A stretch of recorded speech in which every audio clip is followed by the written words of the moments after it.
دنیا کا نظام ہر جگہ، ہر علاقے، ہر فرد کے حساب سے، اس کے مزاج کے حساب سے مختلف رہتا ہے، اور کبھی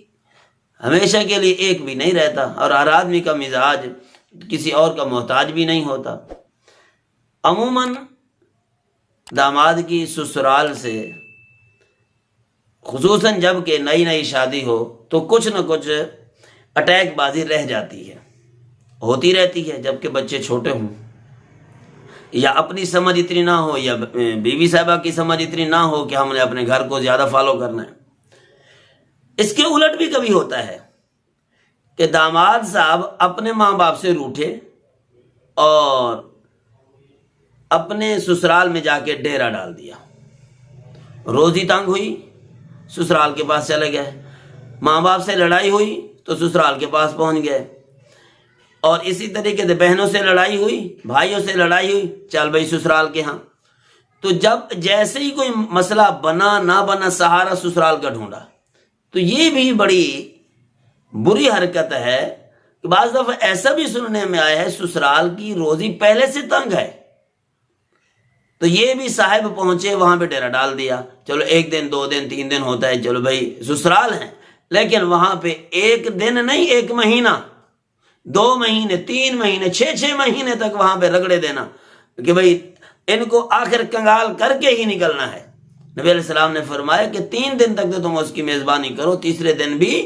عام روایت کے مطابق اس کو کھانا کھلاؤ، اور فرمایا مہمانوں کو تم بھی اتنا نہ بنو، اتنا نہ ڈیرا ڈالو کہ تم ان کو حرج میں ڈال دو، کہ جب بھی ضرورت پڑے پیسے بھی انہیں کے ہاتھ سے لو،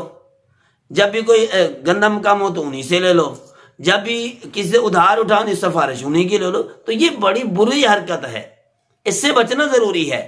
اگر ایسا کریں گے تو آپ کی بیوی کے دل میں آپ کی وقت بالکل گرتی چلی جائے گی، اور پھر مہینے نہیں لگیں گے، پھر دنوں کے اندر آپ کی عزت کا جو گراف ہے نیچے آ جائے گا۔ ان چیزوں کو سمجھنا ضروری ہے، اور کل کو جب آپ سسرال کے بہاف ترقی کرنے کی کوشش کریں، وہ ترقی نہیں ہوگی، دراصل وہ تنزلی ہوگی، اور پھر آپ کی اولاد بھی آپ سے محبت اس انداز سے نہیں کرے گی جس انداز سے کرنی چاہیے تھی، جس طرح والد کی حیثیت ہوتی ہے۔ ان کے دلوں میں آپ کی حیثیت بھی کم ہو جائے گی، کیونکہ کھانا تو آپ نے سسرال سے ہے، یا بیوی کی کمائی کھانی ہے، یا سسرال کی کمائی کھانی ہے، انہی پہ ڈیپینڈ کرنا ہے، انہی پہ سہارا کرنا ہے۔ بات کوئی ہوئی نہ ہوئی، چل بھائی گاڑی گئی سسرال کے ہاں، تو یہ طریقہ بڑا غلط ہے۔ اپنے بنیاد پہ، اپنے پاؤں پہ کھڑے ہوں، اور یہ اس وقت ہوگا جب آپ سوچیں گے کہ میرا وہ سہارا نہیں ہے، میں نے اس کے علاوہ اپنا سہارا کھڑا کرنا ہے، اپنے پاؤں پہ، اپنی پنڈلیوں کے اوپر میں نے کھڑا ہونا ہے، تو پھر اللہ رب العزت کی طرف بھی آپ کی توجہ جائے گی، اور اللہ رب العزت کے طرف جب توجہ جائے گی تو وہ اللہ کی ذات بھی مہربانی فرمائے گی۔